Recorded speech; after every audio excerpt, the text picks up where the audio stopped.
Donc, je vous remercie d'être là avec moi ce soir. En fait, j'ai choisi de faire cette interview, en fait, cette Inside eSport ce soir, parce qu'en fait, il y a beaucoup de personnes qui connaissent le mot eSport, mais qui ne savent pas forcément qu'est-ce que ça veut dire et qui n'ont pas forcément la curiosité en fait de se poser la question. Donc en fait j'ai fait des petites interviews d'une trentaine à peu près de femmes et il y a une majorité en fait qui m'ont dit la même chose quand je leur ai demandé en fait qu'est-ce que l'e-sport, est-ce qu'elles connaissaient ou est-ce qu'elles avaient des questions sur l'e-sport. Bonjour. Je sais pas c'est quoi l'e-sport. J'ai vu sur internet que c'est l'affrontement de joueurs sur les jeux vidéo, mais après je connais pas, je sais pas c'est quoi. En fait, en gros, en général, sur plus de la moitié des filles que j'ai interviewées, elles ont entendu, enfin, elles connaissent c'est quoi l'e-sport, mais sans vraiment rentrer dans les détails. Donc, pour commencer, je vais vous laisser vous présenter. Donc, honneur aux femmes. Ok, ben, du coup, je m'appelle Saphir. En général, on m'appelle Saphir, même si quelques personnes m'appellent Léa. Je suis une gameuse depuis genre une dizaine d'années, je pense. Mais ça fait pas si longtemps que ça que j'ai commencé en compétitif. Ok.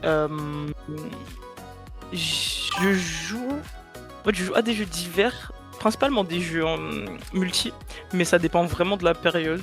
J'ai tendance à jouer à des jeux par période. Donc en ce moment, Ok. c'est Smash Bros. Si jamais ça vous parle. Et je suis streameuse, même si je stream de manière un petit peu irrégulière. Et puis, je souhaite devenir monteuse vidéo. Voilà. Et ouais, je pense qu'on est bon. Ok. Donc, on continue par ordre d'arrivée. Donc, Kendrick. Donc, bonsoir à toutes et à tous. Donc, moi, c'est Yokendwick. Je suis actuellement casteur. Je fais partie des casteurs de la LDC, la Ligue des Corsaires. Donc, le tournoi championnat League of Legends antillais. Donc, je commente des matchs. Fut un temps, à l'époque, au début, je vois sur Andy qui sourit. Je suis obligé. Je suis de Martinique.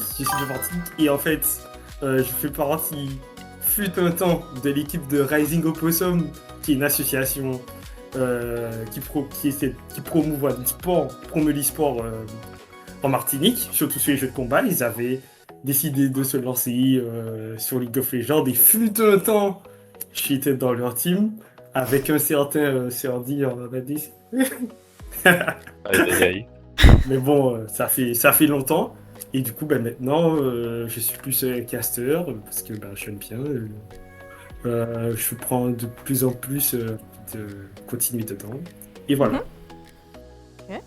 On va continuer avec des dires.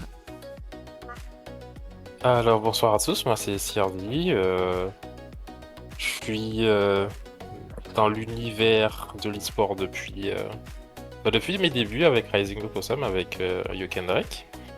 D'abord en tant que joueur sur League of Legends, en tant qu'ADC. Et petit à petit, je me suis move vers l'administration de K2 eSport afin de permettre la promotion de l'e-sport en Guadeloupe et par extension aux Antilles. Et je suis animateur e-sport, donc ça m'arrive d'animer des compétitions e-sportives sur divers jeux, FIFA, Tekken, Street Fighter, etc. Je suis également manager d'une équipe sur League of Legends, une équipe qui a concouru au sein de la Ligue des Corsaires et une autre équipe actuellement qui concourt au sein de la ligue Aegis League, une ligue assez intéressante au niveau amateur. Et puis je crois que c'est un peu tout pour moi. Et on va continuer, on va finir pour la présentation avec Manu. Bonjour, ok, moi c'est ML, Manuel. On a créé K2 du coup en 2020, ouais. C'est grâce au Covid, puisqu'on était tous chez nous, on se faisait un peu chier. Donc on jouait beaucoup à LoL, on était beaucoup sur le serveur de Junior Old Clan, je crois. Et puis à un moment, on s'est dit pourquoi pas créer un truc pour jouer en équipe, et on a créé K2. C'est à peu près tout ce que j'ai fait. Après, en gros, on a continué à surfer dessus et on a pu faire de grandes choses. Et entre-temps, il y a beaucoup de personnes qui nous ont rejoints. Karina, Golden, parmi les premiers d'ailleurs, Sirdi, Saphir et bien d'autres. Voilà. Ok. Donc ce soir, comme vous voyez, on a des pointures quand même dans l'e-sport. On a des gamers, gameuses, on a des casteurs, on a des différents métiers, managers, présidents d'associations. Donc ça promet d'être fort intéressant. Bonjour, j'aimerais savoir qu'est-ce que les sports, s'il vous plaît. Donc bien sûr, comme on s'attendait, la question que du coup la plupart m'ont posée. Et en fait, Manu, comme tu es arrivé en cours de route, en fait, j'expliquais que parmi les filles que j'ai interviewées, il y avait une majorité qui connaissait le mot, mais qui ne savait pas en fait qu'est-ce que ça voulait vraiment dire. Qu'est-ce que ça voulait vraiment dire. Tellement en fait, je voudrais juste vous passer l'audio d'une des filles que j'ai interviewées qui m'a fait beaucoup rire. Mais en fait, c'est juste pour vous montrer en fait à quel point qu'il y a un manque d'informations sur l'e-sport. Attends, donc il y a EA Sport. Oui, bien sûr, EA Sport. Et l'e-sport, c'est quoi e-sport alors? Quand en fait je lui ai demandé c'était quoi l'e-sport, elle a compris EA Sport et pas e-sport. Donc du coup elle connaissait EA Sport et pas e-sport. Donc d'où la première question des filles du coup, qu'est-ce que l'e-sport? Non, moi je vais donner une réponse simple pour les gens qui vraiment connaissent rien à l'univers. C'est vraiment juste, entre grands guillemets, du sport, mais via les jeux vidéo, que ce soit en ligne ou hors ligne. Donc c'est tout ce qui est compétitif et lié aux jeux vidéo, tout simplement. Ok. Quelqu'un voulait rajouter quelque chose ou... Qu'est-ce qu'on peut ajouter de plus un peu? Je pense que c'est bien résumé, hein. Bien joué, propre, hein. Bah, alors, je pense que c'est compréhensible pour quelqu'un qui s'y connaît pas trop, que ce soit d'ailleurs si ça peut être en multijoueur ou solo, hein. Précision. Okay. Donc la question suivante.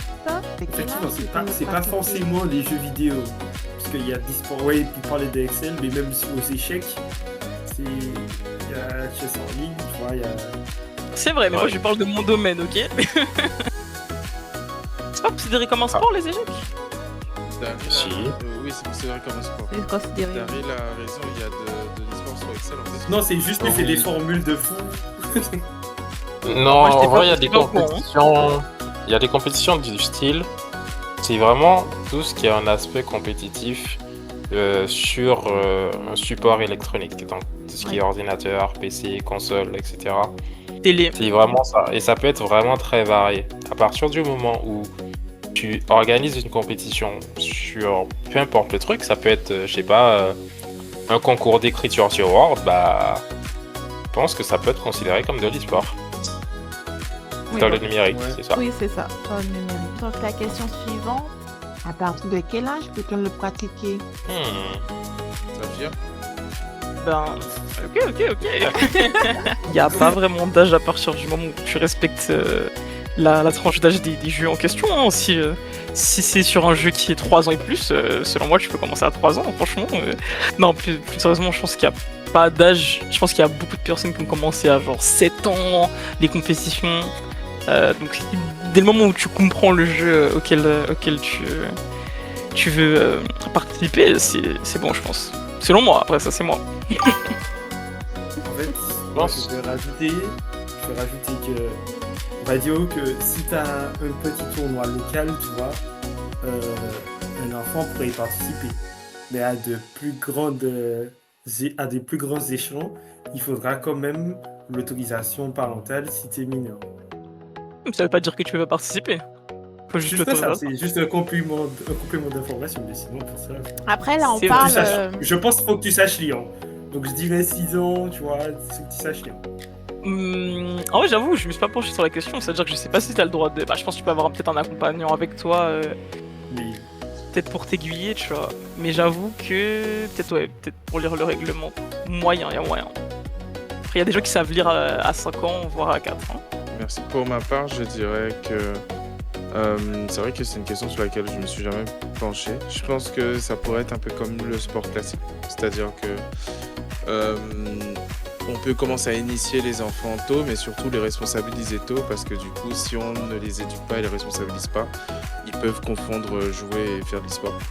L'idée, je pense, ce serait de déjà lui donner un rapport à l'écran, puisque du coup, l'écran maintenant, c'est quasiment une extension de nous-mêmes. On en a toujours un dans notre poche, on travaille sur un, on va en regarder un quand on veut regarder la télé ou sur notre téléphone, surtout avec les réseaux sociaux maintenant. Donc, on passe notre temps à regarder des écrans. Donc, je pense déjà le responsabiliser à ce niveau-là. Ensuite, lui expliquer la différence entre les deux. Et pour moi, l'âge à laquelle il pourra participer, c'est l'âge où il comprendra pleinement la différence entre jouer et faire du sport. Et ça, je pense que ça interviendrait peut-être vers plus de 10 ans, quelque chose comme 12 ans peut-être, où au début, comme un enfant, tu le fais jouer au foot et tout, il joue le ballon, il s'amuse, mais peut-être un peu plus grand, il va commencer à comprendre que, ok, il faut que je fasse tel truc pour être plus précis, ou que je peux rentrer dans un club pour être plus fort. Parce qu'en vrai, les enfants, si tu les prépares tôt, ils peuvent être méga matures. Enfin, quand je dis méga matures, je veux dire, ils peuvent très vite comprendre que c'est pas vraiment un jeu. Même si ça les amuse, mais ils peuvent comprendre que il faut qu'ils s'y mettent à fond dedans. Mais trop jeune, je pense pas forcément bon. Mais lui expliquer peut-être la différence, ou qu'est-ce que c'est ça, ou qu'est-ce que c'est qu'un écran, ou ce genre de choses. Ouais, dès 6 ans, je pense qu'à ce moment-là, on pourrait dire dès 6 ans. Sinon, participer, faire de l'e-sport vraiment, pour moi, c'est large au-dessus de 10 ans. Il faut l'initier avant, je pense. Donc il y aurait un côté d'initiation et un côté vraiment de pratique en fait. Moi, j'ai un autre avis là-dessus. Ouais, vas-y. Je pense que pour avoir de l'e-sport, enfin pour faire de l'e-sport en fait, il n'y a pas vraiment d'âge. Parce que... Enfin, il n'y a pas vraiment d'âge, mais il faut s'en rendre compte. C'est-à-dire qu'un enfant qui a grandi avec ses parents qui lui ont appris à jouer à, je sais pas, Mario Kart par exemple, et qui participe à des compétitions à 5, 6, 7 ans avec ses potes, tu vois. Est-ce que ça peut vraiment être considéré comme de l'e-sport? Je ne pense pas. Parce que l'e-sport, ça demande quand même un cadre. Cependant, on a vu par exemple avec l'essor et l'apogée de Fortnite qu'il y avait des jeunes très tôt qui ont souhaité percer sur Fortnite et qui jouaient dès 6 ans. Et comme l'éditeur n'avait pas suivi la hype autour de Fortnite, ça a fait qu'il y avait beaucoup de jeunes de 8-10 ans qui s'entraînaient dans le but de participer aux compétitions. Et on s'est rendu compte qu'il y avait vraiment un risque là-dessus parce que les parents ne comprenaient pas ce qui se passait. L'éditeur même n'a pas forcément développé de règles strictes quant à la possibilité de jouer de ses enfants. Et ça a fait qu'il y avait des enfants très tôt, très jeunes qui ont touché des sommes astronomiques sans vraiment qu'il y ait un cadre. Donc je pense que l'e-sport, ça peut être à tout âge, à partir du moment où il y a un cadre. Ok. Je peux rebondir, Oui, vas-y, je peux vas-y. rebondir vite fait. Je voulais juste ajouter un dernier truc, c'est que Kayane, du coup, qui je pense que tout le monde connaît. Moi, c'est Hein surtout. On la présente plus, mais elle Enfin, a si, commencé. tu peux la présenter parce que du coup, n'oublie pas que c'est pas que la communauté gaming. C'est vrai, je peux la présenter, oui. C'est une joueuse française. Une des joueuses les plus connues, hein, je pense que c'est la joueuse la plus connue française de jeux de combat. Joueuse pro. C'est la GOAT. Ouais, Just Pro, du coup, qui a commencé avec Soul Calibur, donc qui est un jeu de combat, et qui joue toujours à l'heure actuelle. Et elle a commencé à 7 ans, elle a commencé à jouer à 7 ans, et elle a fait son premier tournoi à 9 ans, et elle était déjà vice-championne de France. Ouais, elle était déjà vice-championne de France. Donc moi je pense qu'en fait tant que c'est cadré, comme un peu tout dans la vie qui concerne les enfants, je pense que, bon après, il y a petit et petit, mais je pense que ça dépend de chaque enfant en fait, s'il est apte ou pas, voilà. L'exemple de fou. J'avoue. Bon, on va C'est le passer, seul que j'ai. on va passer à la question suivante, du coup. Le jeu des Sims 4 peut-il faire partie de la catégorie des sports? C'est moi qui passe mon tour. Hein. C'est moi qui dois répondre. Je passe mon tour. Papa. Bah la question m'a fait rire, mais Je j'avoue suis- que... Pause. Je suppose. Je sais Bah, pas. J'ai en- pas la ref, mais si ça se trouve, c'est possible. Ah, y a pas de ref. Elle pose une question, je pense qu'elle sait, elle sait vraiment pas et elle doit sûrement peut-être y jouer. J'avoue que la première réaction que j'ai eue, c'est de rire parce que je me suis dit, c'est pas un jeu où je vois de l'e-sport là tout de suite. Mais bon, on vient de dire qu'il y a de l'e-sport sur Excel, donc je vois pas pourquoi il y aurait pas de l'e-sport sur les Sims, pour le coup. Donc en vrai, je n'ai pas joué aux Sims, hein, voilà. Donc je ne connais pas plus que ça le jeu. Ok. Mais ça, Ouais. Pourtant, j'ai toujours voulu, mais je sais pas. Et en fait, sachant qu'il y a des trucs e-sport, genre de speedrun ou quoi, ça se trouve, il y a des. Je pense Vas-y. honnêtement que s'il y a ne serait-ce qu'un angle qui peut avoir un aspect compétitif et qu'on instaure un cadre pour permettre aux joueurs de s'affronter, voilà, de s'affronter entre eux. Je sais pas, par exemple, ça peut être créer une famille avec tel patrimoine, 3 enfants, avoir combien d'argent en étant donné, par exemple, ça peut être considéré comme de l'e-sport. Si quelqu'un se décide à faire une compétition là-dessus, ça le sera. C'est ça, c'est pour ça que je pensais au speedrun aussi, tu vois, parce que speedrun c'est quelque chose qui est fait dans beaucoup de jeux. N'oubliez pas qu'il y a des personnes qui connaissent pas les mots, les gens. Ah oui. Et oui, tu lâches le speedrun comme ça. Je saurais même pas comment expliquer speedrun, mais juste c'est le faire. Enfin, c'est juste faire quelque chose le plus vite que possible en fait. Donc il y a beaucoup de jeux où justement c'est des concours de rapidité, voilà. C'est des concours de rapidité. Donc s'il y a des choses dans les Sims où il peut y avoir des concours de rapidité, je suppose que ça peut exister. Il y a des trucs, il y a des jeux insolites où il y a de l'e-sport, donc pourquoi pas les Sims, voilà. Je pense qu'il y a des limites. Je pense que l'e-sport est jeune, donc du coup, on veut mettre de l'e-sport un peu partout. Mais pour moi, genre, les Sims peuvent pas être de l'e-sport, puisque du coup, pour que ce soit... Enfin, à mon sens, pour qu'il y ait e-sport, il faut qu'il y ait affrontement. Et quand je dis affrontement, je parle pas de coups, de stratégie, mais plutôt qu'on puisse opposer quelqu'un à quelqu'un d'autre, ou un groupe à un autre groupe. Dans les Sims, c'est pas évident, il faudrait vraiment chercher ou connaître bien le jeu, mais pour moi, j'ai joué aux Sims. Et franchement, c'est un jeu chill, je vois pas pourquoi il y aurait de l'e-sport dessus, il faudrait vraiment chercher loin pour le faire. Quand je dis chercher loin, pas que ce serait... Il faut aller... Voilà, on peut imaginer celui qui arrive à avoir un enfant le plus vite, mais bon, ce serait pas intéressant, ou celui qui fait sa maison le plus vite, ou celui qui finit l'école le plus vite, mais bon, ça serait pas intéressant. Je pense pas qu'il puisse y avoir e-sport. Là où par exemple speedrun, ce dont elle a parlé, ça c'est de l'e-sport parce que du coup tu as des jeux qui sont méga complexes et dans lesquels il faut optimiser des moves, optimiser des frames, des microsecondes pour arriver à gagner optimiser des frames, des mouvements pour réussir à gagner des microsecondes. Il faut de l'entraînement, il faut le répéter, c'est quelque chose d'assez technique.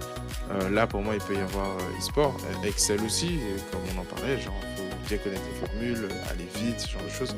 Ok, mais les jeux comme les Sims ou Inzoi, c'est des jeux où... Inzoi c'est un jeu comme les Sims, mais chinois, je crois, je sais plus. C'est des jeux qui sont pas faits pour ça à mon sens, qui sont vraiment en mode méga chill ou juste fun. Et pour moi, on peut pas appeler tout e-sport. Il y a vraiment des limites au truc. Alors, du coup, la question suivante. Bonjour. J'aimerais savoir à quel jeu vidéo que vous jouez. Donc, vous faites pas une grosse liste, hein, vous faites simple et on reste vraiment ce que vous faites pour l'e-sport. Je suppose que je vais commencer. Oui. Du coup, mon premier jeu compétitif, je pense que c'est League of Legends, auquel je ne joue plus actuellement. Après, rien ne dit que je ne vais pas y retourner, mais en tout cas, je pense que c'est League of Legends, mon premier jeu compétitif, où j'étais dans une équipe, etc. C'est très cool. Et actuellement, du coup, je suis sur Super Smash Bros Ultimate, du coup, qui est un jeu de combat. Bon, je sais que c'est un peu controversé dans la communauté, il y a des gens qui disent que non, mais en tout cas pour moi ça l'est. Et actuellement, je suis à la fois casteuse, à la fois joueuse de Smash, et j'espère avoir un niveau correct, voire très bon en Martinique. Ok. Je passerai sur les autres jeux qui ne sont pas de l'e-sport. C'est pas les sites. Et Kendrick. Moi, on va faire simple ici. League of Legends et TFT. Voilà, simple. Bon, les jeux de Riot sont mis à l'honneur, hein. Faut que j'explique League of Legends et TFT ou que TFT parce que League of Legends... League of Legends, ça commence à se faire connaître grâce à Arcane, donc ça va. Ouais. Après, TFT, ouais, si tu peux... Oui, je peux expliquer. Ça peut expliquer. Donc, TFT, c'est Teamfight Tactics, mais on abrége en TFT parce que c'est plus facile à dire, c'est plus con. Donc, c'est un jeu dans le même univers que League of Legends. Donc, il y a des personnages de League of Legends qui se retrouvent dans le jeu. Donc, des personnages de Arcane qui se retrouvent dans le jeu aussi. Et ça se joue à 8 joueurs. Le mode principal se joue à 8 joueurs. Chacun pour soi. Et du coup, chaque joueur doit acheter des personnages, les placer sur son plateau. Et à un moment, les personnages vont s'affronter. Et du coup, le gagnant va infliger des blessures au perdant. Chaque joueur commence à 100 points de vie. Et du coup, quand tu tombes à 0, tu es éliminé. Et du coup, il faut être le survivant. Voilà. Grosso modo, c'est ça. Avant que la prochaine personne parle, je viens de me rappeler que j'ai totalement oublié Valorant. Je sais pas comment j'ai pu oublier ça. Mais avant League of Legends, j'étais compétitive. J'étais dans une team également, dans une équipe également e-sport sur Valorant. Et peut-être que dans le futur, je serai dans une team Overwatch, qui sait, c'est mon jeu du moment compétitif. Donc à côté de Smash, attention. Voilà. Dire. Alors, j'ai commencé avec Wakfu pour les connaisseurs. Alors, il n'y a pas d'aspect compétitif e-sportif comme sur Dofus, le grand frère de Wakfu.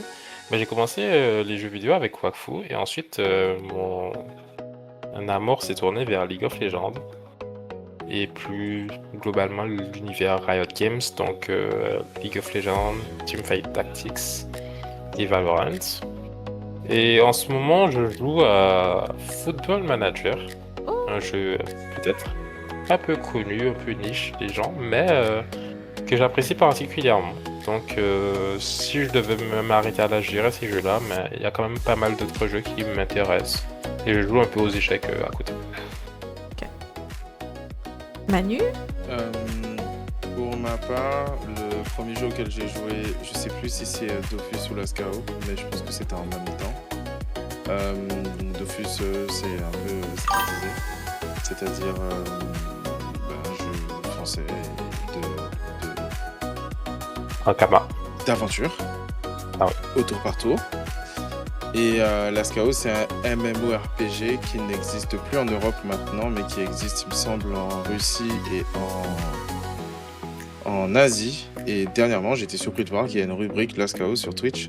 Donc ça m'a permis de voir Ça m'a donné des souvenirs. Mais je jouais beaucoup à Lascao. Je trouve que c'est le seul MMO auquel j'ai joué. Après, c'était Dofus, Lascao, et en seconde, je crois, enfin, peut-être en terminale, je sais plus, enfin au lycée, des potes m'ont parlé de League of Legends et après... Ils ont tous été enrôlés sur League of. Et là, le drame. Le drame. Ah ouais, c'est la piqûre totale, genre Lascao, j'ai laissé tomber. Et puis quand j'y réfléchis, genre, je me dis, le jeu est tellement chiant et tellement difficile à maîtriser au début. Que je sais pas comment on fait tous pour y jouer et puis rester et connaître. Et... Avant, je me souviens, je jouais, genre j'utilisais ma souris pour tout, donc pour faire mes sorts, pour flash, pour lancer des spells. Et après, je détestais jouer clavier parce que j'étais qu'un joueur Call of FIFA. Donc clavier pour moi c'était horrible et je sais pas comment j'ai passé le cap à utiliser AZ et RW. C'est un truc de dingue. Même maintenant, quand je dois jouer clavier à n'importe quel jeu comme Ark Raider et tout, non, c'est impossible. Donc c'est vraiment un jeu particulier en soi. Mais ouais, League of Legends. Et en ce moment, Ark Raider, mais un peu moins. Il y a un truc que Sirdi a dit, ça m'a fait sourire parce que il a dit que... Ah oui, Follow Manager. J'ai un peu joué à Follow Manager, mais j'ai un peu laissé tomber. J'y ai joué peut-être 2-3 mois et c'est tout. Après, ok. Pas de grande liste. Oh, j'ai oublié Fortnite aussi, du coup. Oh mon dieu. J'ai jamais pu carrer ce jeu, mais c'est un truc de dingue. Tu peux continuer d'oublier, hein. On va ouais, on va pas. Sinon, on va pas s'en sortir. Ouais, c'est vrai. Bon, c'est ma faute, mais j'aurais dû limiter à 3 jeux. Ça aurait été mieux. Ouais. Ouais. On va passer à la question suivante. Je la trouve intéressante. Quelles sont les catégories de jeux présentes dans l'e-sport? Bah, les deux premières qui me viennent à l'esprit, c'est les FPS et les MOBA. Mais je suppose qu'il y en a d'autres, donc je vous laisse les citer. Du coup, les FPS, first person shooter, donc tir à la première personne. Voilà. Oui, il faut préciser. Non mais bah, les gars, voilà, MOBA, je ne sais pas, mais vous savez sûrement. C'est comme Battle Arena. Voilà, donc des jeux en arène de combat en ligne. Exemple League of Legends. Voilà. Comme Dota 2. Pour les... donc moi je vais rajouter des jeux de combat. Donc Tekken, Street Fighter, logique. Smash, justement. Les jeux de sport. Donc EFC, anciennement FIFA, NBA 2K. Rocket League, je pense qu'il y a des sports. Rocket League, je crois, dans le sport. Oui, il y a toujours. Puis après, il y a plein d'autres jeux. Il y a des jeux de stratégie, il y a des jeux de. Il y a les en fait, jeux il y a... aussi, les jeux de course. Oui, il y a les jeux de course, bien sûr. Et les jeux les jeux au tour par tour, les jeux de guerre aussi, en fait, pour Sudo Age of, il y a aussi Civilization, tout ça. Après, c'est juste que tous les jeux n'ont pas leur e-sport, puisque l'e-sport est... il faut que l'éditeur crée sa scène, en quelque sorte. Mais c'est vrai que beaucoup de catégories de jeux peuvent être sujets à l'e-sport. C'est ça. Ouais. Il y a aussi les Battle Royale pour que ça intéresse. Allez. Les jeux mobiles aussi. Ouais, c'est vrai. C'est vrai. Quand tu fais, je crois que c'est une blague. Oh, il y a les jeux de cartes avec compétitions, Hearthstone, Magic. Ouais. Oh, c'est vrai. Il y a des choses. Oui. Il y a des choses. Totalement. Ouais. Parce qu'il faut pas oublier que, comme je le disais, je me répète, mais c'est quand même c'est que des femmes qui ne connaissent rien du tout à l'univers déjà du gaming, et ensuite, du coup, à l'e-sport, c'est pire. Donc, c'est toujours intéressant de donner. Du coup, si ça incite le maximum d'informations, si ça les incite à chercher, c'est toujours intéressant. Un site sur l'e-sport de façon globale. Est-ce qu'il y a des sites Est-ce qu'il y a des sites, justement? Oui, il y en a. Il y a même des sites. Il y a des sites. Genre, il y a des sites, genre, comment ça s'appelle, le Dexerto. Il y en a un qui fait tous les jeux. Il est plutôt bien. Mais j'ai oublié le nom. Ça sert à rien de dire ouais. ça si t'as pas le nom. Ouais, non, mais lui, il parle de tous les jeux e-sport, mais il y a Millennium, c'est toujours ça. Millennium existe toujours? Alors, on va passer à la question suivante, sinon on va s'étaler. Et puis il y a aussi beaucoup de médias traditionnels qui maintenant le font, genre l'équipe qui maintenant a une rubrique e-sportive, c'est incroyable. Oui, Oui, c'est vrai. oui. C'est vraiment Et comment avez-vous commencé, enfin comment vous vous êtes dit que c'est ce que vous voulez faire? Alors, les gens, comment vous avez décidé que vous vouliez faire de l'e-sport ou des jeux compétitifs? J'ai décidé de faire de l'e-sport parce que j'aime les jeux vidéo, tout simplement. Donc, c'est une passion. Donc, d'abord, un premier attachement aux jeux vidéo et à leur univers. Et forcément, quand on s'intéresse à l'univers de ces jeux, on s'intéresse à ce qui se fait autour. Donc, par extension, la scène, les joueurs, la communauté et donc les compétitions s'il y en a. Donc, c'est vraiment ça qui m'a motivé et qui me draine toujours à faire de l'e-sport. Alors, je vais parler de façon globale et après je vais parler de mon cas. Parce qu'il y a la porte d'entrée, on va dire, la plus facile pour l'e-sport, c'est tout simplement qu'il y a certains jeux, en fait, où il y a un mode classé, où tu as un classement et tu joues en ligne contre des adversaires. Et le fait de se mesurer à des adversaires et de voir que tu commences à prendre du plaisir à gagner, donc tu veux de plus en plus essayer d'être meilleur, et voilà. Et en fait, c'est cette stimulation qui peut participer à éveiller la curiosité pour aller vers l'e-sport. Après moi, comme League of Legends, c'est un jeu d'équipe, donc j'ai principalement joué avec des personnes que je connaissais dans la vie, avec des potes. Donc du coup, quand tu es en groupe et chaque personne se motive pour dire « Ah, allons faire une équipe pour essayer de jouer ensemble et puis participer à des tournois, enfin voilà. » Donc du coup, il y a ça aussi qui peut jouer. Donc, et oui, c'est censé être un jeu d'équipe. Donc, il y a aussi le facteur de jouer avec tes amis à un jeu compétitif en équipe. Ça peut créer une motivation en mode on va jouer au tournoi, enfin, voilà. Comment j'ai commencé, comment j'ai voulu faire ça? C'est surtout à cause de League of Legends en fait, puisqu'avant l'e-sport m'intéressait pas plus que ça. Enfin, sur FIFA, on en faisait un peu, il y avait les matchs, on affrontait des gens, le truc avec les cartes, je sais plus le nom, mon dieu, c'est horrible. Je sais plus le nom, mais il y avait un mode sur FIFA où tu devais créer ton Ultimate équipe. Team. Ultimate Team. Ouais. Sauf que bon, c'est un pay to win un petit peu. Plus tu mettais de l'argent, plus tu avais des chances d'avoir des grosses équipes et de gagner. Et c'est vrai qu'avec League of Legends, j'ai connu le free-to-play, donc c'est un jeu gratuit où tu n'as pas besoin de mettre de l'argent pour être le meilleur. Et c'est là en fait où je me suis plus intéressé à l'e-sport et c'est par rapport à LoL en fait. C'est surtout par rapport à LoL, j'ai beaucoup aimé l'aspect, j'ai commencé à regarder des matchs, mais les matchs je les ai regardés très tard, c'est vraiment avec la création de K2, ça faisait déjà plusieurs années que je jouais à LoL. Mais c'est vraiment ça qui m'a donné envie de faire une team et de faire de l'e-sport, c'était League of Legends. Avant, j'avais pas envie spécialement de faire ce genre de choses. Ok, Saphir? Alors, j'avoue que moi, je sais pas trop quand est-ce que j'ai eu le changement en fait entre jeu casual, donc jouer juste pour jouer, et jeu compétitif pour monter en classement et tout. Je sais que mes 3 premiers jeux PC, j'étais pas du tout compétitif, donc c'était quoi? C'était Minecraft, World of Tanks, oui c'est bien ça. Et c'est quoi le troisième? Paladin. Oui, c'est drôle, mais je sais. C'est que des jeux qui ont quand même de la compétition. Hein. Oui, alors oui, ça veut dire que alors Minecraft, oui, il y a du speedrun, voilà. Oui. Mais sinon, World of Tanks et Paladin, il y a du compétitif, mais ça m'intéressait pas du tout à l'époque. Je sais pas si c'est que j'avais peur ou quoi, mais j'étais vraiment pas attiré par ça.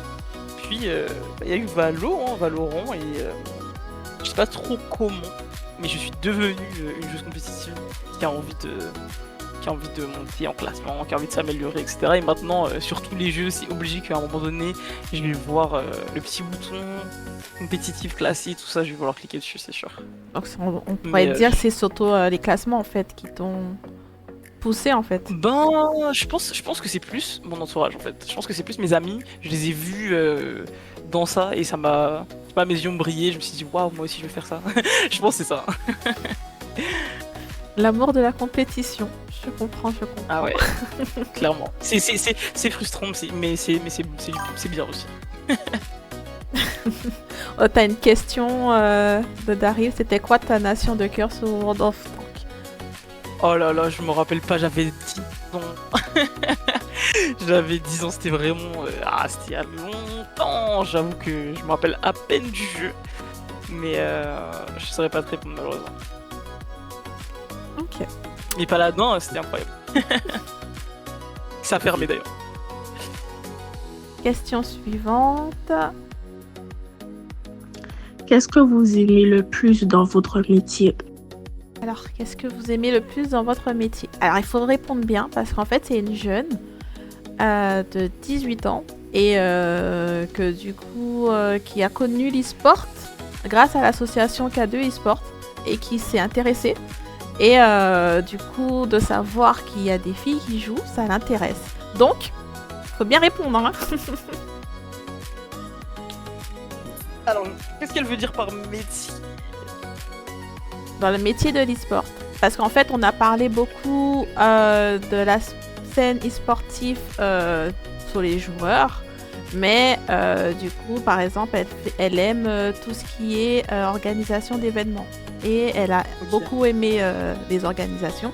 Donc du coup, elle voudrait savoir qu'est-ce qui vous intéresse dans le métier. Donc orchestreur, manager d'équipe, joueur aussi, président d'association. Bah je vous écoute. Là, vous bousculez pas. Bah, je vais commencer. En soi, être manager, en fait, plus je grandis, moi j'ai envie d'être devant mon écran, c'est-à-dire être joueur, m'entraîner acharnement pour devenir le meilleur, bien que j'ai une phase de reprise. Bref, là n'est pas la question. Être manager, je pense que c'est une expérience enrichissante parce que c'est vraiment un tout autre aspect de l'e-sport qu'on ne voit pas forcément. On voit davantage les joueurs et les coachs, mais être manager, c'est vraiment quelque chose d'assez prenant parce qu'on gérer une équipe, donc les joueurs, un coach, planifier les entraînements, s'intéresser à la scène du coup du jeu vidéo en question, savoir quels sont les prochains tournois, est-ce qu'on peut y participer, est-ce qu'on peut débloquer un budget pour les joueurs, pour le coach, etc. Bref, c'est tout un tas de questions que moi, auparavant, je ne me posais pas forcément, mais qui, au fur et à mesure, se sont avérées être mon quotidien, mine de rien. Et savoir que je fais a du sens et permettre à des joueurs du coup de pouvoir jouer, bah moi ça me plaît. Donc je dirais davantage être à la disposition d'une vision, à la disposition d'une équipe et les voir performer. Je pense que c'est ce qui me motive. Ok. Quelqu'un d'autre veut intervenir? Je vais... Enfin, Vas-y. donc moi, par rapport au on va dire, métier de casteur, enfin on dit casteur parce que cast c'est commenter en anglais, et du coup ce serait mieux de dire commentateur. Donc moi ce que j'aime dans le métier de commentateur, c'est que en fait c'est assez important quand on y réfléchit bien.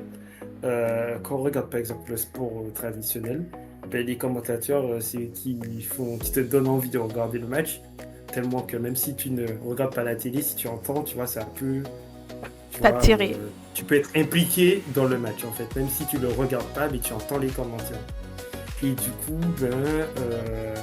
j'aime bien essayer de faire en sorte que de mettre en valeur une action, mais en même temps d'essayer de faire en sorte que tout le monde comprenne, et puis après tu détends l'atmosphère. Enfin, il y a différentes choses qui font que puis ça améliore ta diction, parce que tu dois t'exprimer sans bégayer, ça doit être fluide. Du coup, comme les actions vont plus ou moins vite, donc il faut être observateur. Donc ça fait appel à plusieurs qualités, on va dire, que tu as l'occasion de mettre en application. Et du coup, tu essayes de regarder à droite, à gauche, plus là, quand on monte au niveau supérieur, qu'on regarde des autres streams avec des compétitions plus internationales, tu vois qu'il y a des casteurs qui sont capables de le faire en anglais, en français, enfin, il y a ça aussi. Donc, tous ces éléments-là font que j'aime bien. Et puis aussi le fait que, comme il y a le chat, il y a les personnes qui écoutent, qui peuvent interagir, donc tu peux voir les réactions des gens, tu peux revenir dessus, enfin, voilà. Donc ça, il y a beaucoup de choses qui font que j'aime bien ça. Ok, super. Manu? Pour ma part, c'est vrai qu'à la base, c'est l'e-sport que j'aimais bien, le fait de se confronter aux autres, d'affronter des équipes, de jouer ensemble. J'ai jamais vraiment aimé jouer tout seul, donc du coup, le fait d'avoir une équipe, c'est cool.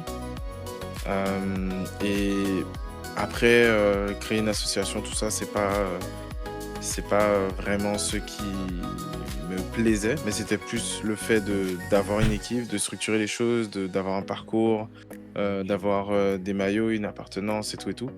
Et ça, le fait d'avoir du collectif et d'essayer de tous ensemble arriver à un but, c'est ça vraiment qui me plaît bien. Et au final, après, au fil des années, c'est ce qui m'a vraiment plu dans la sauce. Il y a des années qui étaient plus compliquées que d'autres, mais le but, c'est qu'on y arrivait ensemble, c'est de voir qu'il y a des gens qui venaient dans la sauce alors qu'on n'était que 5 de base, qui trouvaient ça intéressant et qui faisaient leur bout de chemin dedans, des fois qui partaient, qui revenaient, ou qui restaient tout simplement, et de voir tout ce qu'on arrivait à construire ensemble. Du coup, c'est ce qui m'a... c'est ce qui me fait aimer ça, en fait. Et je pense que l'e-sport, c'est aussi un peu ça. L'e-sport et tous les sports. Mais l'aspect collectif, l'aspect le faire ensemble, c'est ce qui me plaît. Et c'est vrai qu'autour de l'e-sport, il y a plein de métiers qui gravitent. Des métiers qu'on peut retrouver dans d'autres sports, mais aussi des métiers spécifiques à ce sport. Et je pense que c'est un tout qui est très jeune, qui peut aussi évoluer beaucoup si on travaille tous ensemble. Autant les managers, que les casters, que les streamers, que les joueurs. Même si c'est encore un secteur qui est pas du tout rodé. Ok. Saphir? Alors, moi c'est un peu dur à répondre parce que je considère être dans plusieurs facettes de l'e-sport. Je me considère du coup comme joueuse, mais également casteuse et commentatrice, du coup donc casteuse. Donc j'ai un peu une vision de tout, mais je pense que je peux me considérer aussi un peu comme organisatrice d'événements, même si c'est moins que les autres. Et je pense quand même que toutes ces facettes-là sont réunies par la même envie en fait de faire plaisir, aux personnes, de leur donner le smile, de les divertir. En fait, j'aime faire quelque chose et sentir que j'ai fait les gens aimer. Donc, que ce soit quand je joue, que ce soit quand je caste, que ce soit si je suis dans l'organisation d'un événement, j'aime beaucoup. C'est une grosse satisfaction à voir en fait les réactions des gens, ce qu'ils en ont pensé, s'ils ont aimé. C'est vraiment quelque chose que j'aime beaucoup, beaucoup. Et ouais, hein, franchement, tout ce qui entoure le divertissement, j'avoue que c'est mon truc, Donc, peu importe la facette que je choisis, c'est ce qui m'importe le plus. Ok. Alors, avant qu'on continue sur les questions de ces dames, je voulais savoir, est-ce que vous vous attendiez à ce type de questions? Moi, pas vraiment. Je pensais que ça allait être vraiment plus dans l'e-sport. Là, je me rends compte que c'est des questions que n'importe qui pourrait poser, quoi. C'est beaucoup plus vague que ce que je pensais. D'accord. Totalement. Ok. Donc, du coup, oui, Saphir? Non, j'allais juste dire oui et non, dans le sens où, si je sais que c'est des questions qui viennent de personnes extérieures à l'e-sport, ça me surprend pas, mais en même temps, il y a des questions auxquelles on s'attend pas forcément. Voilà. Ok. Est-ce que du coup, vous qui êtes dans cet univers depuis un moment, est-ce que vous aviez déjà dû expliquer à quelqu'un d'extérieur à cette communauté c'est quoi l'e-sport, et est-ce que vous étiez à l'aise face à sa réaction, face à ses interrogations?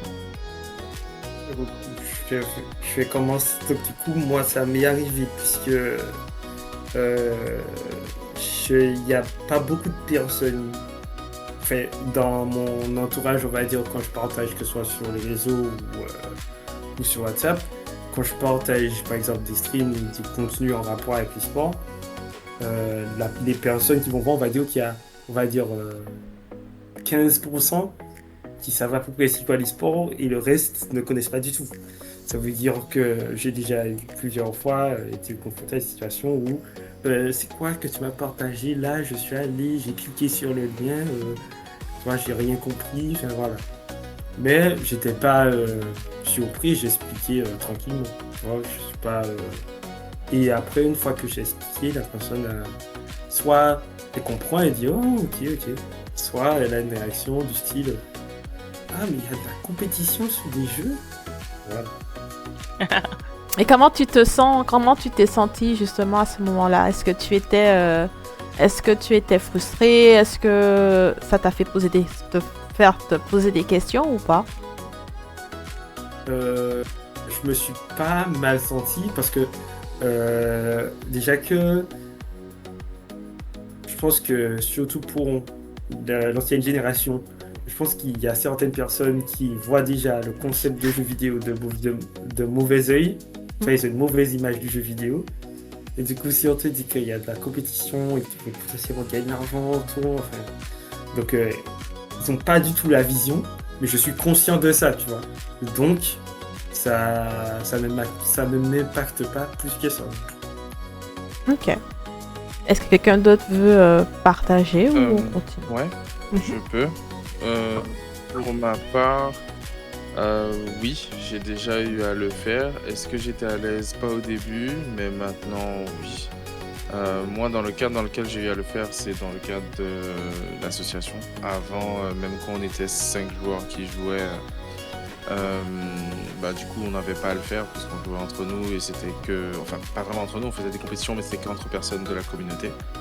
Mais c'est vrai qu'en créant K2 et en devant essayer de trouver des opportunités pour faire telle ou telle chose, je pense que tous ceux qui y sont dedans d'ailleurs, associativement ou même au sein de l'association, donc je pense à Golden, Junior, Sirdi, Cédric du coup, Saphir et bien d'autres, et tous ceux que j'oublie sûrement, désolé, toi aussi Karina du coup. Aude, tout ça, etc.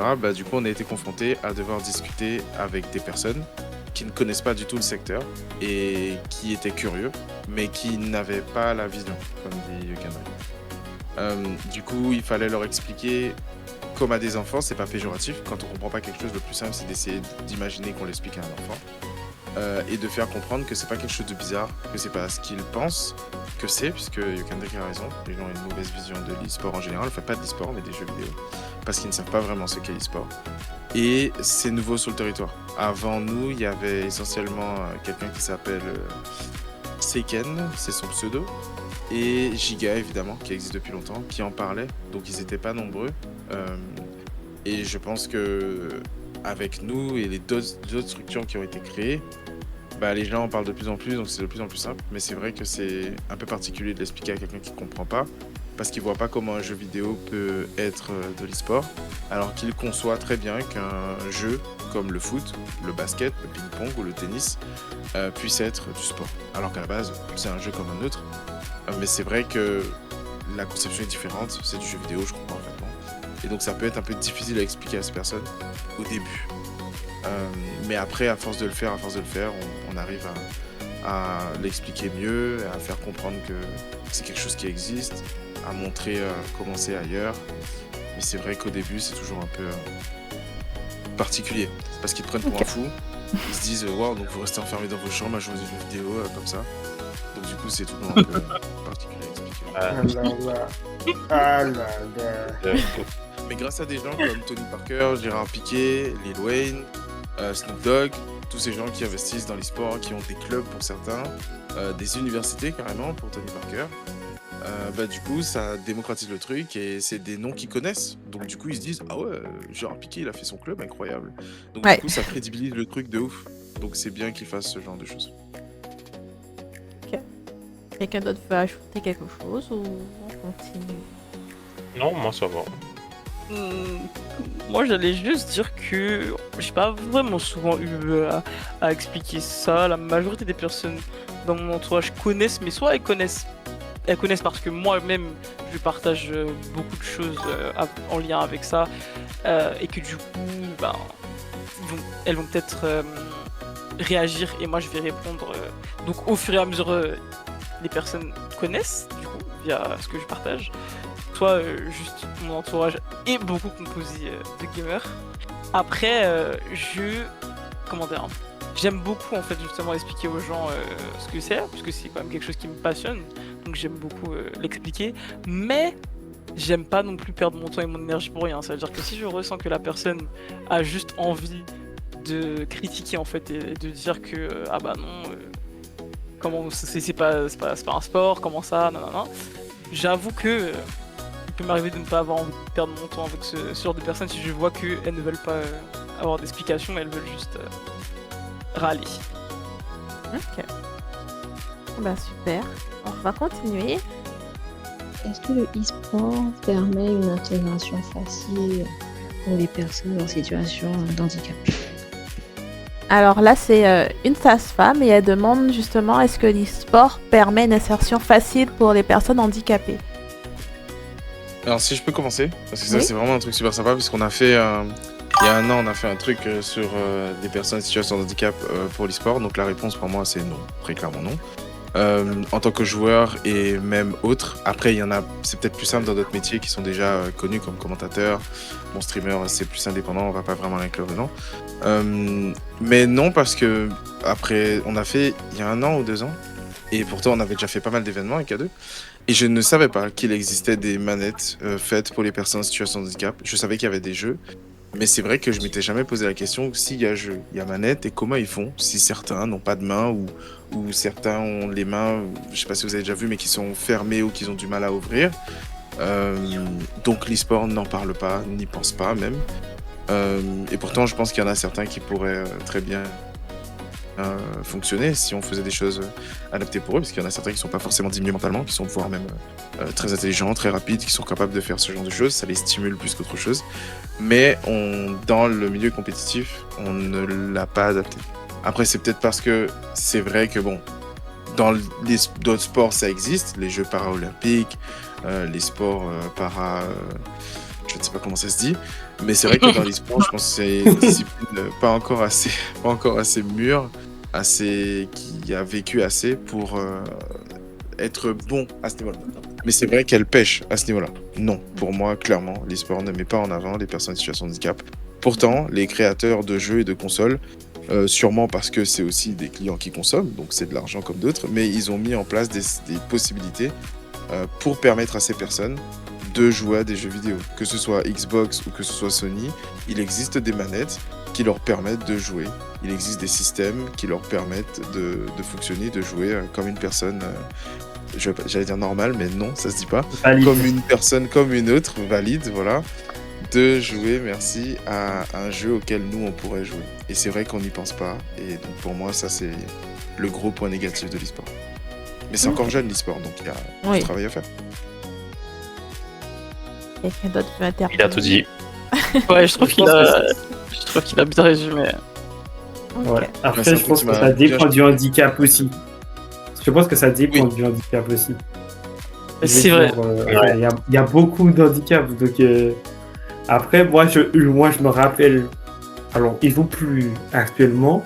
Mais il y a un joueur de League of Legends français qui avait une maladie assez rare, Toucouille. Bon, c'est son pseudo. Bon, son pseudo, il est pas. Voilà, on va pas se moquer du pseudo de la personne. Mais il a une maladie super rare. En gros, ses os sont super légers. Et genre, il peut faire des petits mouvements et se péter le poignet, quoi. Ah, les os de verre, c'est pas ça? Ouais, je crois que c'est comme ça. Mais en gros. C'est la maladie des os de verre. Oui. Et du coup, il a eu des problèmes de croissance à cause de ça et tout. Donc, il est super petit, il est frêle et tout. Mais ça l'a pas empêché d'avoir une carrière assez honorable au niveau national sur League of Legends. Il est même parti jouer au Brésil. Ouais, au Brésil.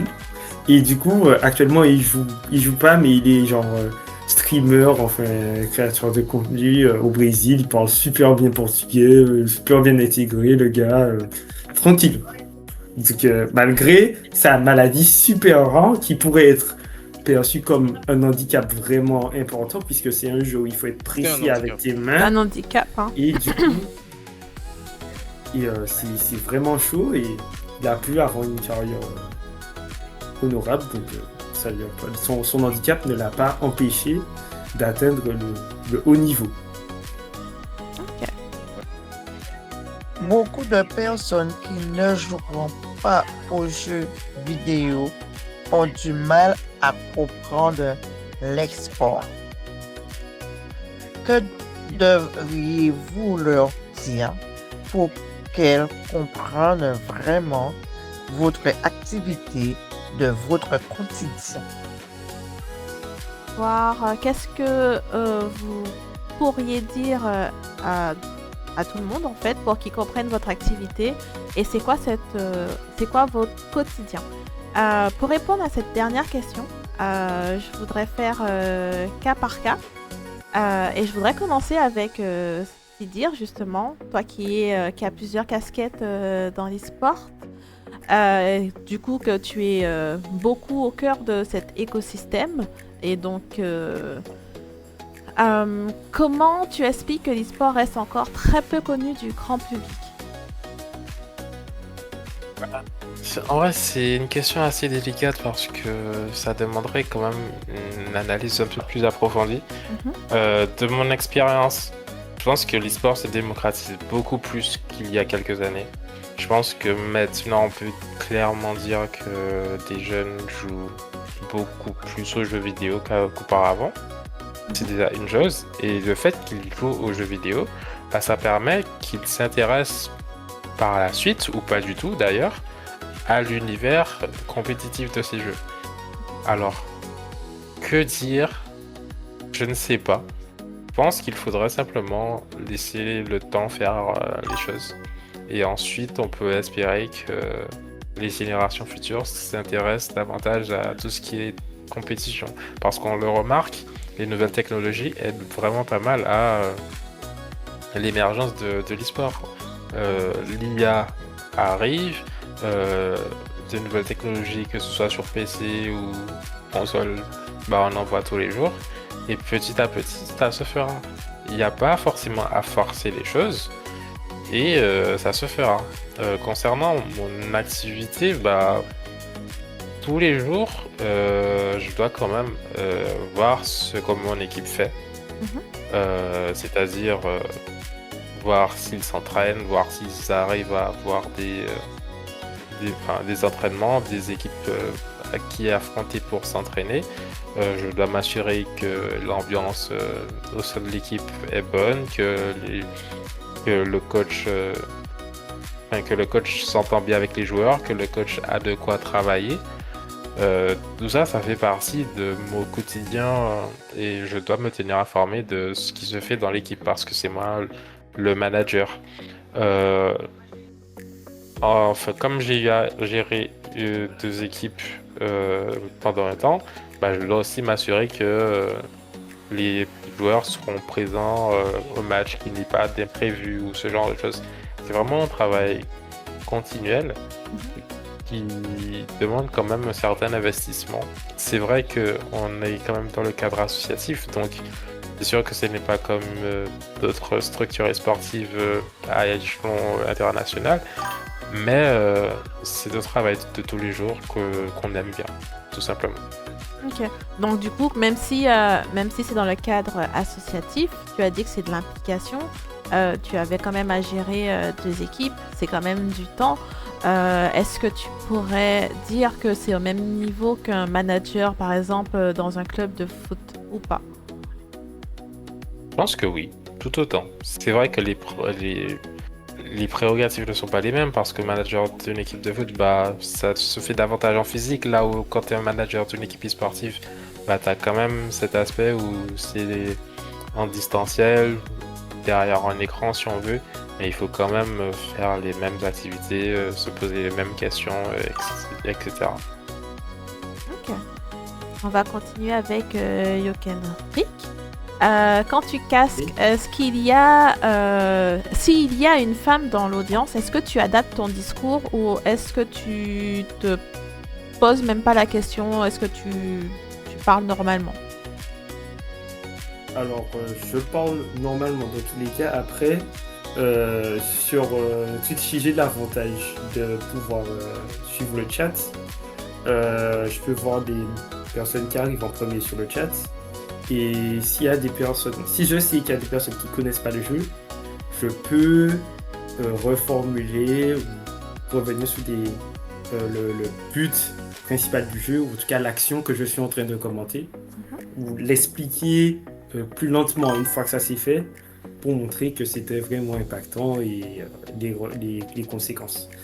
Voilà, c'est ça. Et puis, du coup, pour les autres les questions précédentes, donc je pense que on va dire que l'e-sport c'est pas assez connu du grand public parce que le média principal sur lequel il est diffusé n'est pas connu du grand public aussi. Parce que, en tout cas aux Antilles, je pense que Twitch, c'est pas tout le monde qui connaît. Je pense que quand on est un groupe, on est une communauté, donc on sait que le site existe, mais il y a beaucoup de personnes qui connaissent pas Twitch. Déjà, pour commencer. Et il faut leur expliquer Twitch, il faut leur expliquer ce qu'est un streaming. Et ensuite, il y a aussi des réseaux de communication. Il faut que l'événement en question arrive à leurs yeux ou leurs oreilles. Et du coup, ça veut dire qu'il faut passer par la communication sur les réseaux sociaux et voilà. Donc il y a tout ce système de communication à mettre en place pour que ça arrive à eux et qu'ils arrivent à s'intéresser. Comme c'est pas encore assez fluide, donc du coup je pense que c'est pour ça que c'est encore niche et du coup que c'est pas connu du grand public.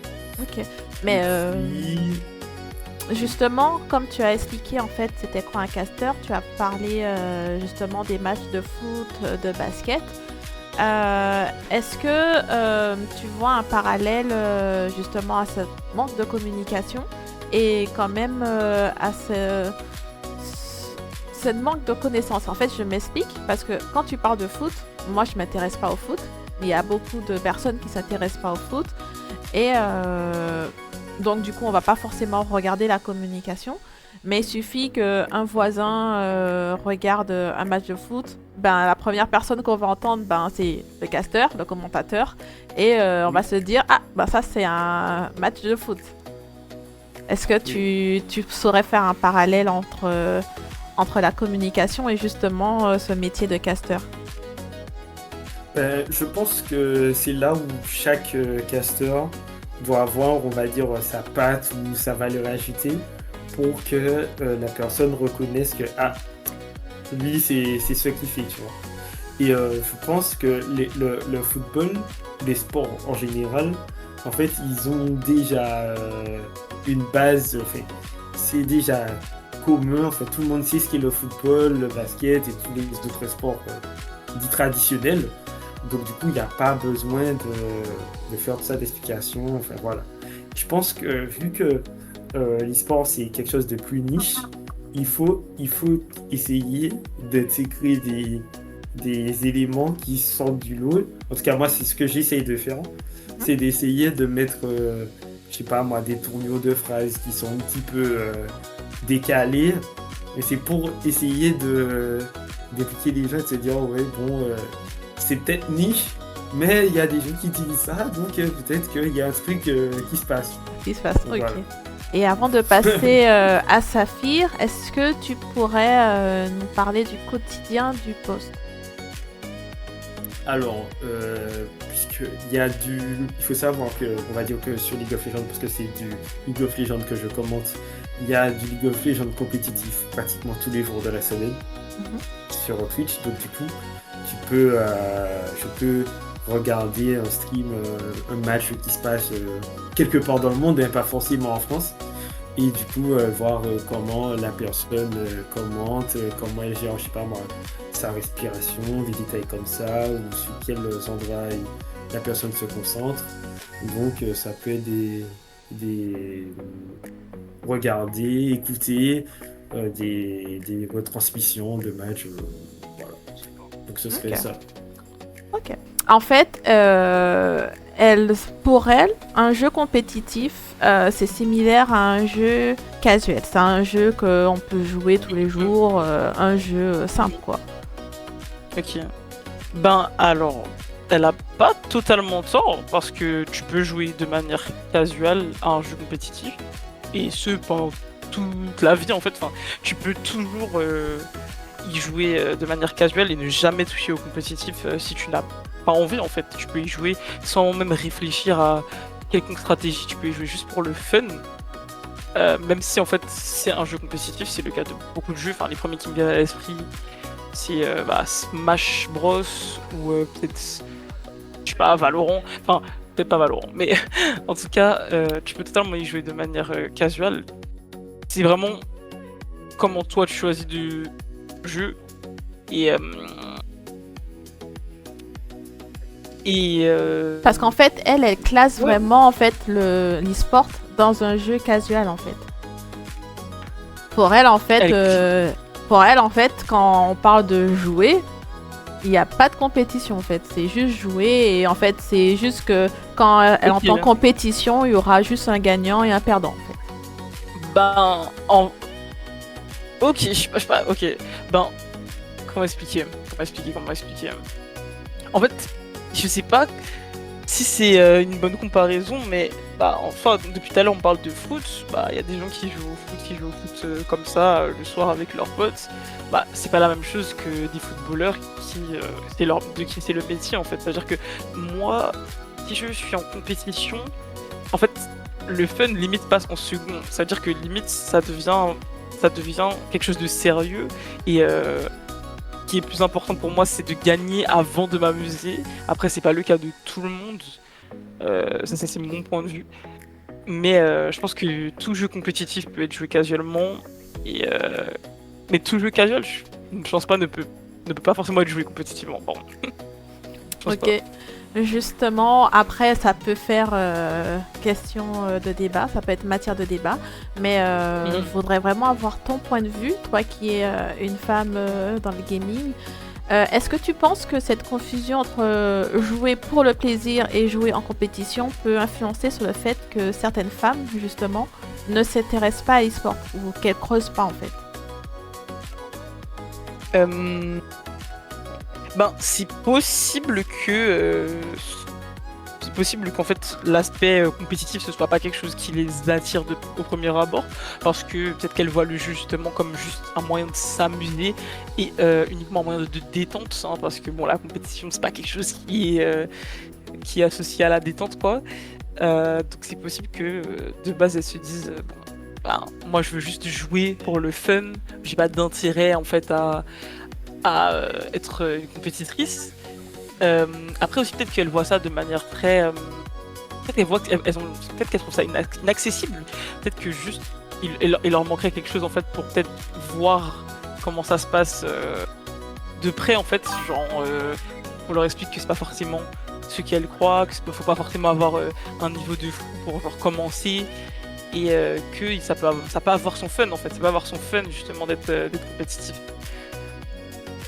Ok.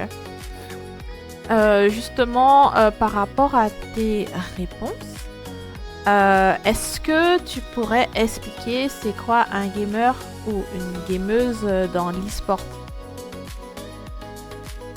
C'est une question qui est très compliquée, je trouve.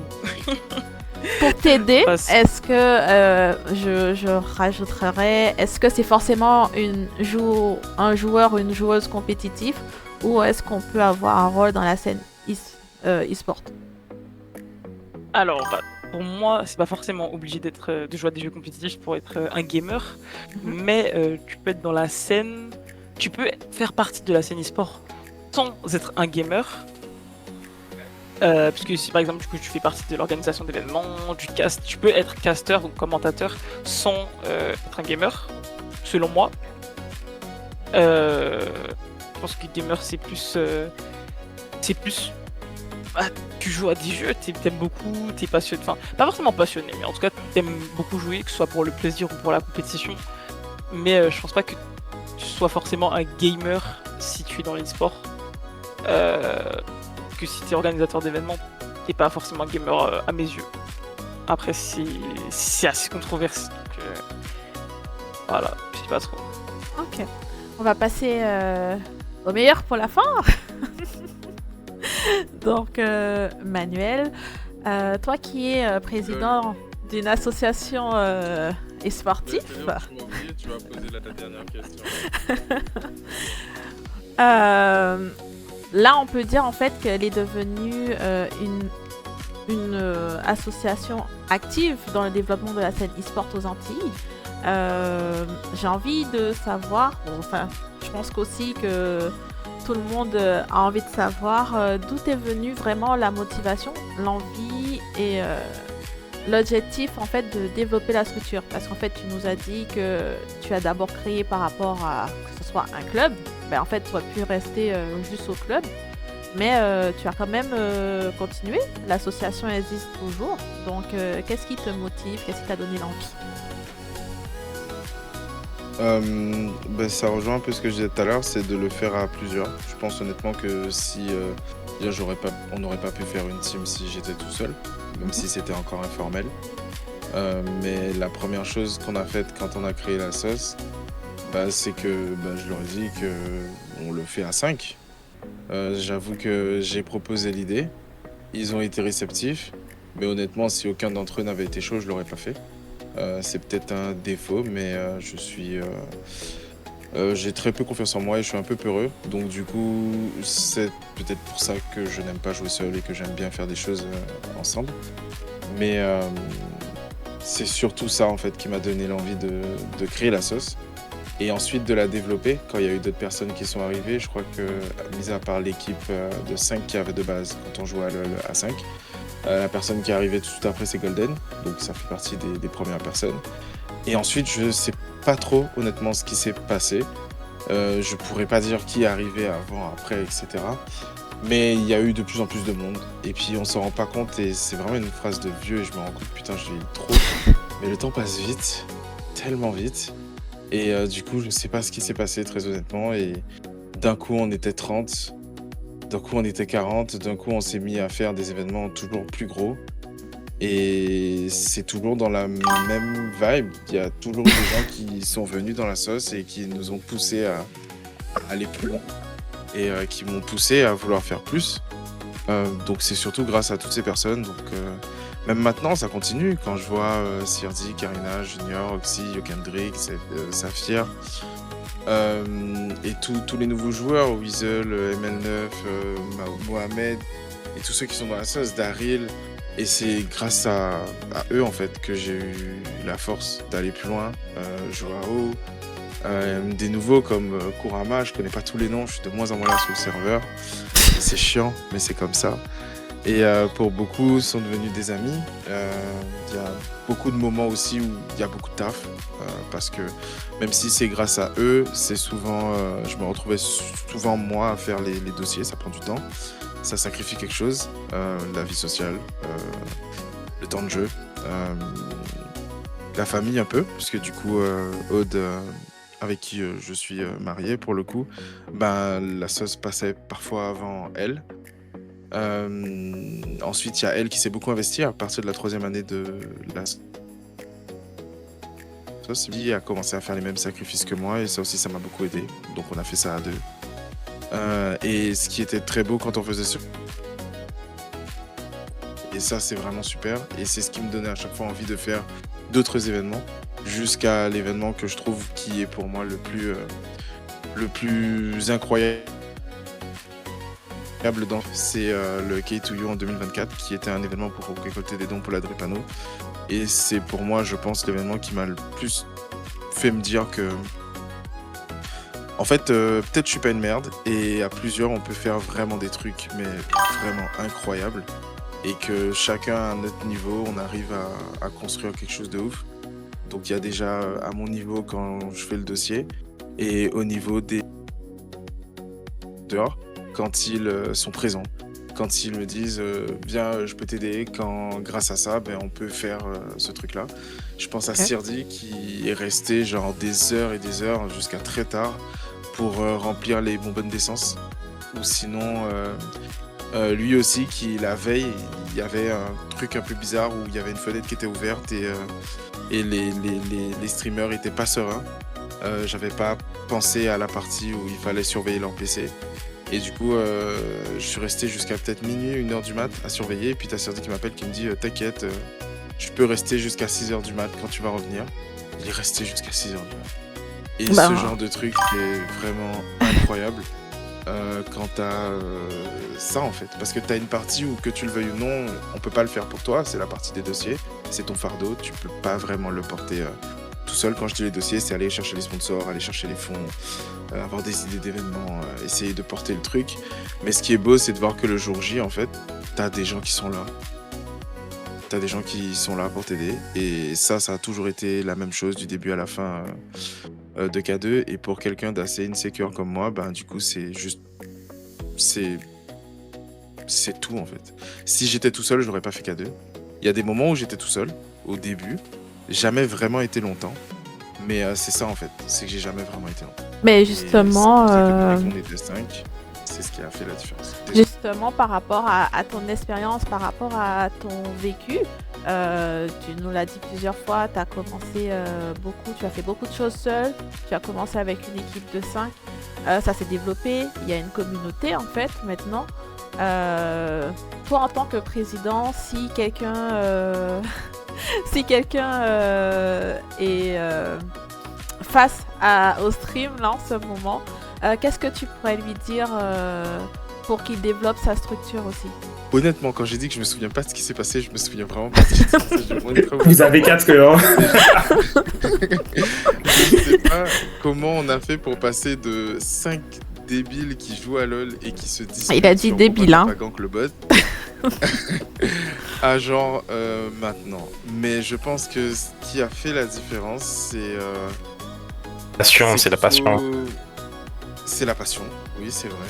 Totalement, parce que je pense que je serais pas allé aussi loin si je voulais pas le faire.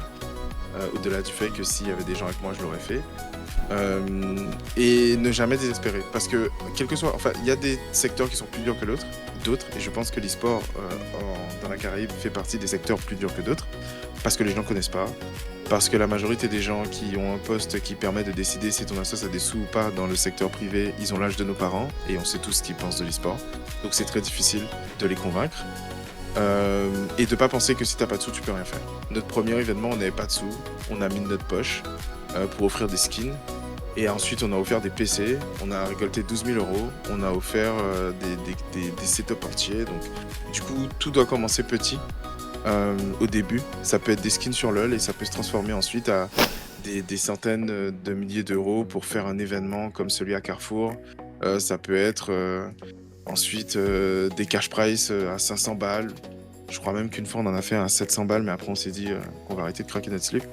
Mais vraiment, il faut commencer petit, faire des événements avec rien du tout, et ensuite aller vendre ton assos auprès de n'importe qui veut t'écouter. Ça peut être une entreprise, un secteur privé. Oh, et un truc que j'ai appris très tard, là où tu fais ton assos, la ville où tu fais ton assos, elle est tenue de te donner des budget de fonctionnement. Donc fonce. Parce que sinon, ils vont l'utiliser pour s'acheter un yacht et ça va moins te servir un yacht qu'ils utilisent. Donc vraiment, vas-y, et toutes les assos ont droit à un budget de fonctionnement. Donc, si tu fais ton assos à Bemao, au Lamentin, à Capesterre-Bello, va prendre ton budget de fonctionnement. Même si c'est 1 000 €, ça te servira pour faire des choses pour ton assos. Donc, s'il y a quelqu'un qui veut créer son assos, là, tout de suite, c'est ce que je lui dirais, de ne pas lâcher, d'aller Canva, de trouver des logiciels gratuits pour les assos, il y en a beaucoup, et d'y aller franco. Ok. Et de ne pas penser à tout ce dont je pense maintenant qui m'empêche certaines fois d'avancer, parce qu'on flippe, juste de faire, ce sera jamais ridicule. Et Daryl met tout... C'est Daryl? Oui, c'est Daryl. Oui, c'est Daryl. Voilà, département, commune, région, allez-y, franchement, il n'y a pas de limite. Et c'est comme ça, en fait, que tu vas construire ton assos et sa légende, tout simplement. Alors, pour finir, est-ce que chacun d'entre vous pourrait donner un mot par rapport à l'univers de l'e-sport? Juste un mot. Persévérance, pour ma part. Ok, persévérance. Moi, c'est un mot Waouh. directement en rapport avec League of Legends. C'est le scaling. Ok. Comment on pourrait expliquer le scaling en un seul mot, un synonyme de scaling équivalent français? Ce Développement serait, genre, ou je sais pas. Ouais, J'ai oublié mon mot. là. croissance. La Croissance. Ouais, croissance. Ouais. Ok. Je vais dire avenir. Ok, ouais. Saphir, tous les yeux sont braqués sur toi. Moi aussi, je vous regarde. On dirait pas, mais je vous regarde. C'est pas mémoire. Passion. La passion. Ok. C'est incroyable qu'on l'ait pas dit encore, hein, ce mot-là, pour le coup. Donc, La passion, oui. C'est un des plus grands mots qui est présent en chacun d'entre nous. Je vous remercie. Déjà, je remercie les intervenants d'être venus. Donc vraiment, un grand merci. Je remercie aussi le chat. Et je vous dis à bientôt pour un autre Inside Sport. Bisous. Thank you, merci, bisous, au revoir. Bye. C'était Fatalicia. On se retrouve la semaine prochaine pour un nouvel épisode. Et retrouve-moi tous les jours en live. Bisous bisous.